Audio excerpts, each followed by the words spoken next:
Fine, that's fine.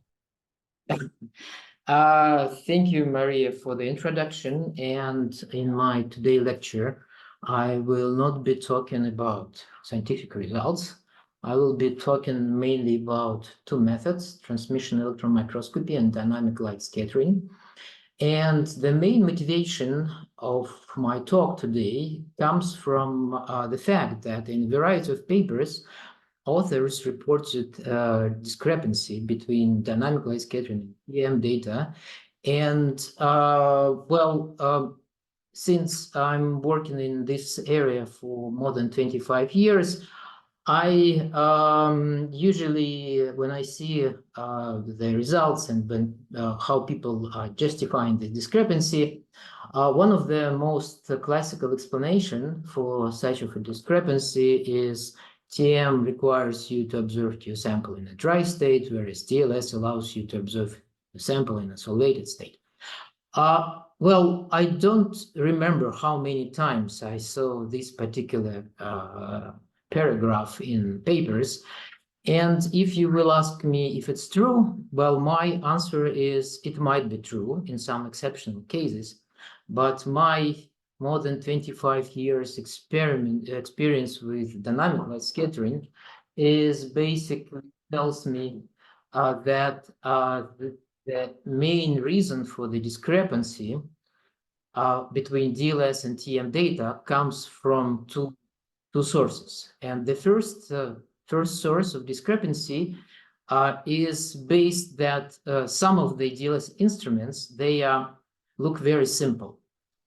They look like a black box with a hole inside, and some students, especially young career researchers, they just simply don't, they underestimate the importance of learning this particular method. And the second reason of discrepancy is directly related to the first one. I think that a lack of good laboratory practice is actually one of the significant reasons why the results reported by DLS and TM do not resemble each other.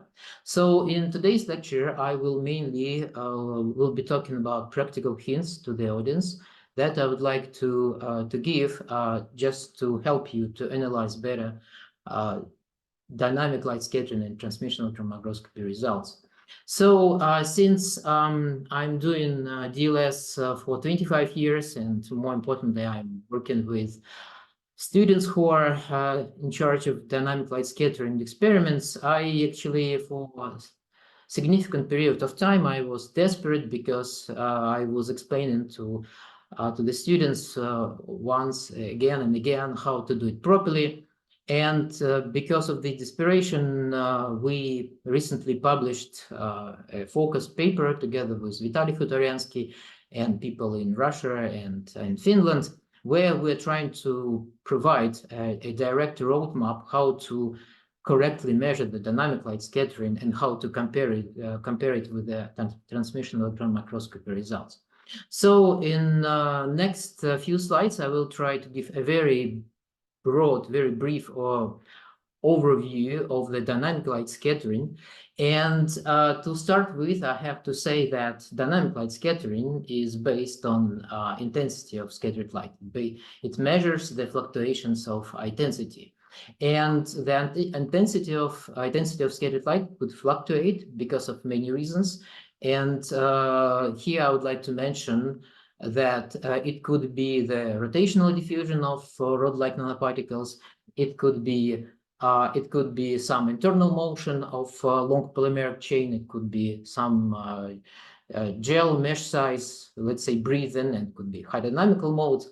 But if we are talking about drug delivery system, the major source of fluctuation of the scattered light, intensity of the scattered light, comes from the fact that intensity of the scattered light is proportional to the number of particles, and this number of particles in the scattering volume is always fluctuate because of Brownian motion. So, and any DLS instrument that is measuring correlation function is using mostly the device is known as a correlator, and this correlator measures the correlation function that you can see in right top part of my slide. So from the analysis of this correlation curve, you can extract by the fitting of the data with the exponential function, you can extract a so-called correlation time, and this correlation time can be converted to a diffusion coefficient. So having diffusion coefficient is apparently not what you would like to have when you are thinking about the size of your nanoparticles. And for some time, it was open question how to convert the diffusion coefficient of nanoparticles that are making Brownian motion to the size. And the answer on this question was given by two people, Sir George Gabriel Stokes and Albert Einstein, by a combination of their work. Well, a famous Stokes-Einstein equation was derived. And so exactly this equation is used for the calculation of so-called hydrodynamical radius value. In general, any software that is implemented in DLS instrument is analyzing the correlation function, and from analysis, it calculates the correlation time, and from correlation time, by knowledge of a scattering angle and viscosity of solution and temperature, you can calculate the famous hydrodynamical radius. What you have to always remember when you're dealing with dynamic light scattering is DLS is a blind method. If you have something like that, if you have a distribution function, you might see one or several peaks, and you basically never know what kind of particle you are dealing with. Are these particles polymer coils, or silica particles, or lysozyme, or something else?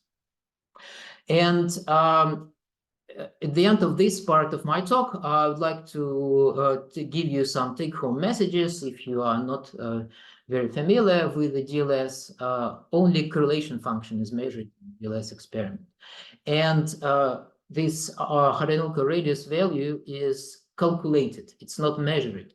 And it's calculated based on several quite severe assumptions, which is first assumption that scattered light fluctuations comes from Brownian motion of nanoparticles.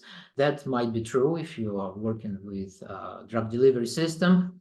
Another assumption of this calculation is that nanoparticles, they are highly diluted and they are not interacting with each other, and nanoparticles have a spherical shape. So the idea of sphericity comes from the experiments of George Stokes, who was playing basically with the real microscopic spheres. He was plunging it into solvents of different viscosity, and he was trying to establish the correlation between diffusion coefficient and the size of these microscopic spheres. Right. So when we're thinking about dynamic light scattering, the most important and most crucial feature of this method comes from its significant sensitivity to the intensity of the scattered light. And if we're talking about spherical particles, it's very easy to show that intensity of the spherical light, intensity of the scattered light for spherical particles is proportional to 6 power of the radius. And taking this famous picture from Malvern instrument site, you can clearly see that having two populations of spherical particles with the size of 5 and 15 nanometers, by having them equally represented in molar concentration point of view, that number of the scattered photons, number of scattered lights that comes from the 50 nanometers particle will be 1 million times higher than number of photons that come from the 5 nanometers particles. And that's what actually you always have to remember, and that's why actually that's the reason of this extreme sensitivity of the dynamic light scattering to the dust. So if we are talking about a good laboratory practice, first, what you have to remember is that any light scattering experiment is extremely sensitive to dust. And in comparison with any nanoparticle, because we're talking about nanoparticles, something like 10 power minus 9 nanometer meters, any dust particle looks like an iceberg, right? And the presence of dust nanoparticle will just destroy your experiment. It's like iceberg that destroyed Titanic. Dust particles will destroy your count rate. So the dependence of the count rate number of scattered photons is a function of time. You will immediately will see some kind of spikes, and these spikes is a very bad sign for your experiment. What to do if you are a student, if you are early career scientist, and you are dealing with one of the available industrial DLS instruments like ZTAS Nanosizer or from LV or from Brookhaven? How you should proceed to have DLS experiment that is not influenced by dust? Well, the general roadmap that you have to follow you have to prepare your samples to make it in dust-free way. Then you have to inspect the count rate. The next step will be inspect the correlation function, and then inspect the distribution function. So now I will go point by point just to give you some practical hints what is important for the any DLS experiment. So when we are talking about removing of dust, of course, most efficient way how to do that is filtration. There are a bunch of filters available on the market, and since the dust particles, they are of micron size, it's very easy to filtrate them out if you will take a syringe with a filter, and then by having a filter with a significant porosity, something like 1.2 or 2 microns, you can successfully remove the dust particles from the solution. Why it is important? Because, as I mentioned already before, dust will result in appearance of these spikes, and that will show up on the correlation function as additional decay that might be treated by unexperienced users as additional peak, additional nanoparticle that actually doesn't exist in solution. If you don't know which filter to use, if you're working not with the aqueous or if you're working with organic solution, organic solvents, please check the compatibility charts. They are available for every filter. They're available from the manufacturers. They're available from internet. So please have a look what type of chemical are you using, what type of solvent, and then you can see the compatibility for each particular filters. There are many of them: hydrophobic filters, hydrophilic filters, low protein binding, and so far and so forth. So how to do the filtration? It looks like a very simple procedure, but many students, they are doing it in actually incorrect way. So if you are working with the non-sterile filters that are not closed in kind of a shell, so remember just to rinse, first you have to do is to rinse yourself with the filtrated water. Maybe because of the presence of dust particles inside of the filter, if it's not sterile, take off first 2-3 droplets off, and then filtrate your capillary or your cell. Then take the same filter or another filter and filtrate solution into dust-free cell. Again, remember, take off first 2-3 droplets, or keep. Also, what you have to keep in mind that every filter has own internal volume. Usually, it's up to 200 microliters. So if you have, let's say, 500 microliters solution, so probably you will lose a half of it. Of course, there are filters of different size, so think about it before the filtration. Right. Sometimes when users have quite a few amount of material, like very expensive proteins, filtration is not possible because of this internal volume effect. I suggest using centrifugation or maybe or some other methods to get rid of the dust. But without removing the dust, your DLS experiment probably will be significantly affected by dust particles. Thinking in terms of selection of a cell for the DLS experiment, always remember that the thicker cell is the better, because you will have much more of the scattered light. There are some micro-size cuvettes available for DLS experiments, but always remember that if you are working with the micro-size cuvettes, micro-volume, you have to always make sure that they goes deeply down into the cell, just to avoid the beam reflection. And as the next step, you have to inspect your count rate. If you made everything good, probably you will see something like that. So this is the video that I recorded from Vitali's lab. It was done with the solution of silicon nanoparticles. So the correlation function looks good, and the count rate also shows no spikes, and it's completely flat. However, if you are not if you did something wrong, it might be possible that you will see the presence of the spike, and these spikes, they immediately destroy the correlation function that looks like this. In the worst case, you probably will see something like that. And my general advice to all students, if you see a bad correlation function, a bad count rate, just don't analyze this data, just because there is no reason, there is no sense of making any judgment based on a bad DLS experiment. Well, after getting a good count rate, you have to inspect your correlation function. And again, correlation function should, in semi-log plot, should look like this decay.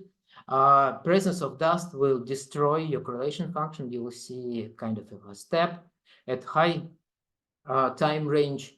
And in the worst case, you see something like that. Again, this is the point when you have to stop your experiment and probably try to reconsider your sample preparation procedure.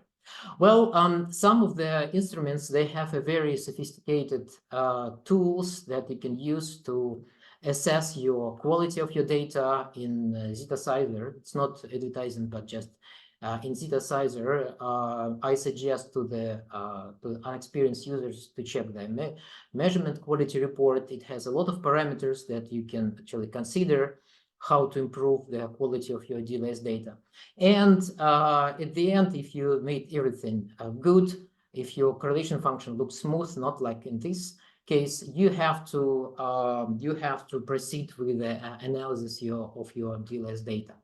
A couple of important hints at this point. Always remember that as a rule of thumb, you have to count up to 5 million counts per your experiment.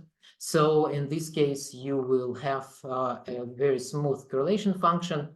And that might be important if you are dealing with the sensitive nanoparticles sensitive to external stimuli.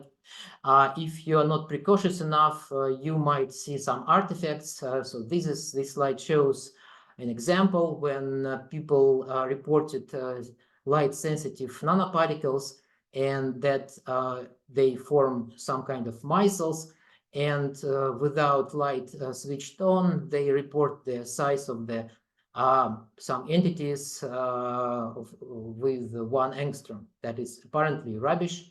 Any DLS instrument can't go below like 5 angstroms. So apparently, after the disruption of micelles, the intensity of the scattered light was very, very weak, and they didn't accumulate very smooth correlation function to get a good data. So this probably comes from the very noisy results. So if general hints, if your sample is dust-free, use longer measurements and just 1 run. If you're unlucky, if you see dust, use multiple runs and shorter measurements. Always check count rate and check the quality report. So now I would like to switch gears, and I will talk about another parameter that you can get from any software that is dealing with the dynamic light scattering, a famous Z-average value. So this Z-average value comes from the prehistorical time, back to 1950s, when people were trying to analyze the correlation functions that in double linear plot look like just exponent. And at that time, it was very difficult to make to calculate the distribution functions because it's based on inverse Laplace transformation. What they actually did instead, they realized that in the perfect case, the correlation function is just an exponent. And if you will make a log of the correlation function, you should end up with some kind of a straight line where the slope of this straight line will give you a correlation time. And having correlation time, again, by Stokes-Einstein equation, assuming that you are dealing with Brownian motion, you can calculate this Z-average hydrodynamical radius value. The important message here is that Z-average value is just a number, right? And highly likely that Z-average value will be sensitive to the largest population in your solution. So if you have a dispersed system, if you have the presence of large aggregate, that average value will show you the highest results. And this is indeed one of the biggest sources of the discrepancy between dynamic light scattering and transmission electron microscopy, because students, they are reporting that average value from Malvern, from ALV, and they don't use the distribution function values that came from Laplace, inverse Laplace transformation. So I generally advise to use distribution functions to calculate intensity-weighted, volume-weighted, and number-weighted distributions. And if you are dealing with, your goal is to compare your DLS data with the TEM, that's the way how you should proceed. So again, coming back to the sensitivity of dynamic light scattering to the sizes, right? You will have three usually values that came from inverse Laplace transformation, from distribution functions, the value from intensity-based distribution, from volume-based and number-weighted distribution. And some people, they always ask which size is better in terms of the characterization. Well, the general answer, all the sizes, they represent some kind of dispersity in your system. So this is the distribution function that was observed for glycogen, oyster glycogen, that we measured something like 15 years ago in Prague. And by having intensity-weighted, volume-weighted, and number-weighted distribution, you have three different numbers. So in solution, it means that in solution, there are particles, glycogen particles of different sizes. So which one you have to take when you are going to compare it with the TEM data? So apparently you have to make the number average value, and it was very nicely showed up by a group of German scientists. They synthesized polymeric nanoparticles, and when they measured dynamic light scattering, you can see that intensity average diameter is almost twice higher than average diameter obtained by TEM. Whereas by conversion from intensity average diameter to number weighted diameter, you have very, very good correlation between these two numbers. The last issue I would like to mention is that even if you are sure that you did everything in a good way, if you filtrated your data, your solution, the size, calculated hydrodynamic radius might depend on the concentration. And this dependence comes from just a simple fact that diffusion coefficient is concentration dependent. If you have not just one particle, but many billion particles in solution, they do interact with each other. And this interaction is governed by a KD coefficient. It's a second virial coefficient, well, it's a second virial hydrodynamic coefficient that depends on the second virial thermodynamic coefficient and molecular weight. So depending on your system, depending how actually good the thermodynamic quality of a solvent, you might see different scenarios. Your apparent, the calculated hydrodynamical radius might decrease or increase with the changing of concentration. And some students, they wrongly interpret this dependence as change in the real size of the particles. So here we are just dealing with the concentration dependence of diffusion coefficient that with conversion to hydrodynamical radius just shows you some dependence. What to do in this case is very simple. You have to make several solutions. You have to dilute it several times, and then by extrapolation to infinite dilution, you can get a true value of hydrodynamical radius. The last issue I would like to mention is before the comparison DLS data with the TEM results, always remember that you can also see some radiation damage, some artifacts on transmission electron microscopy micrographs. If you're working with a mixture of solvents, organic, inorganic, aqueous inorganic solutions, this plunging of your TM sample might result in appearance of the bubbles. Okay, so take-home message, always measure dust-free samples. Don't use Z average hydrodynamic radius, use RH from distribution functions. For comparison with the data, TM data, use number-weighted RH value. Always provide correlation function and distribution function in the manuscript and check for RH concentration dependence. And please remember about possible radiation damage in TM. So if you are still confused, check our paper. It's open access. Or just send me the message. I will send you the PDF paper.